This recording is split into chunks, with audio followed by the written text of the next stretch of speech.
What's up, squad, gang, bros, sisters, gamers? Hope you're having a good day. I'm having the worst day of my life. I just spent 2 hours trying to get to 100,000 Reddit karma, and I feel like a waste of spam.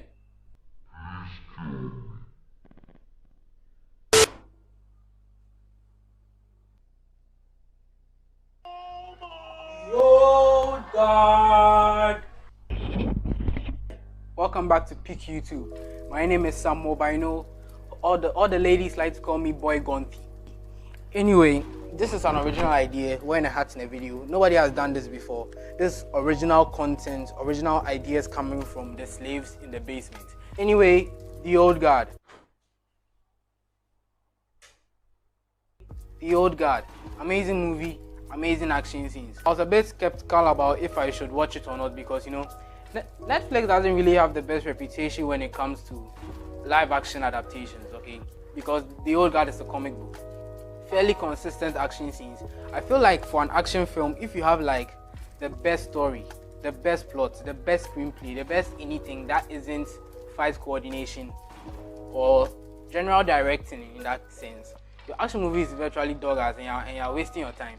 For example, that movie, the James Bond. Yes, one of them. It has like some terrible fight sequence. Like the guys like kicking, scissoring each other in some corner, and then they are showing us the clock at another side of the room.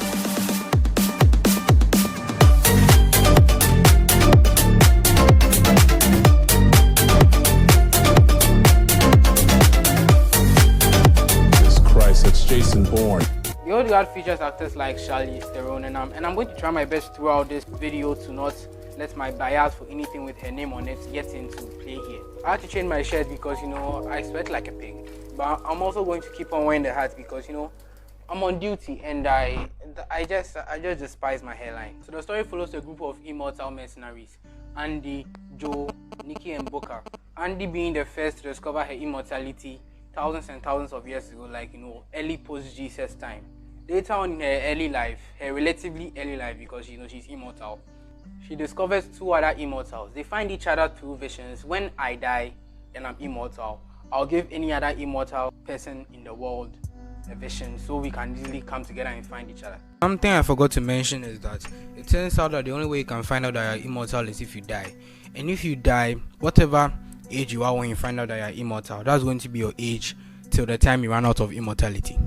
It turns out at some point in history they were worshipped as gods, but then one died because he ran out of immortality. It turns out that after some time you just run out of immortality. So one died, and later in history the other one was drowned for being a heretic and a witch, like usual stuff. But the problem with being drowned, you just wake up from the dead and then drown again, and then drown again, and then you just drown again, and then you drown again, and then you drown again, and you just keep on drowning and drowning and drowning and drowning. So it's kind of a big lose for you. So let's keep it in your head. Two of them are dead. Keep it in your head. Two of them are dead. Both of them are dead. Just keep down your head, okay? So anyway, she teams up with her new gang, and because they are immortal, they get the idea that they should use their immortality to protect humanity and save it. They are centuries old, so they've probably had like thousands and thousands of footprints, major ones in history like Napoleon's War and the time when China was at the top, like 2014 PewDiePie. Anyway, later on, present time, they are hired by a guy called Copley to save a bunch of girls who are about to be trafficked. So they go and save them, but it turns out that there were no girls and it was just an attempt to make them reveal their secret of being immortal. But the fighting here is just crazy. The dual wielding, they are swinging guns and knives, asks. How do you pronounce that word? Asks. A mixture of modern weapons and ancient weapons. It's just interesting to watch. Anyway, now that their secret is revealed, I'll just let you guys guess what comes next.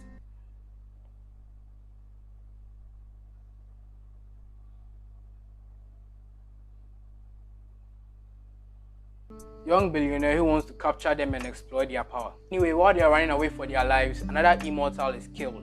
So they all get a vision, and then Andy ditches the crew to go and find the immortal girl. Her name is now, she was in the US Army. Her throat was slit, but then she survived it because she's immortal. But for some reason, everybody there is like sad and angry. I don't know, like, I mean, I get that to be a bit weird if you prep somebody to be buried and the person wakes up, but then I feel like they should be a bit happy for her, you know. But then they're all just looking at her like, you know, before. So then Andy and now meet up with the crew, but unfortunately their location is revealed, and then the rich guy comes to kidnap two of them. Now remember when I said like the CGI is a bit off here, it comes to play here. It's just sometimes it's so plasticky and it's a huge turn off to look at. But later on, you know, there's another fight scene with only Charlize, and let me tell you, that fight scene is just anyway, later on, Andy, Booker and now go ahead to try and save Joe and Nikki from the rich guy. Oh, and did I mention that the rich guy is a kid from Harry Potter? That always looks surprised. But anyway, now finds out that the clips were empty. That means Booker was just trying to set everyone up. But in his defense, he really just wanted to die because, you know, being immortal is going to get on your nerves at some point. I mean, you will want to die at some point. Also, Booker shoots Andy in the stomach. Immediately regrets it because it turns out that Andy has lost her immortality, so another fatal shot will actually kill her. So big fuck up. So anyway, now comes back to save them, and then the final fight scene starts. Now I just want to point out some stuff that just you know how they are immortal, so like you can't kill them and all. Anybody. The guy has a bunch of guards holding guns and whatnot, but he says no, I'm not going to take a gun. I won't take an AK, an M4. No, he's not going to take any of that. He chooses to take the axe that he was wielding, thinking like maybe there's some power in it or anything. Them they slaughter your squad for the back there. You did it. Another thing is that at the end of the scene, now spears the rich guy out of the window onto a car outside. And the thing that's weird here is that the entire street is empty. If there's nobody on the road, nobody hears the gunshots. Like, even the employees, there's no sign of employees in the building. It's just empty. The streets outside are empty. And immediately they leave the place. That's when all the police cars arrive. And it's not like a SWAT team with actual guns. It looks like the people that chase you when you are speeding. I mean, okay, maybe it's Paris, so, you know. I'd give it a solid 7.5 because, you know, it could have been a better movie. But I enjoyed it regardless. I really do suggest you see it. It's definitely worth your time and your money.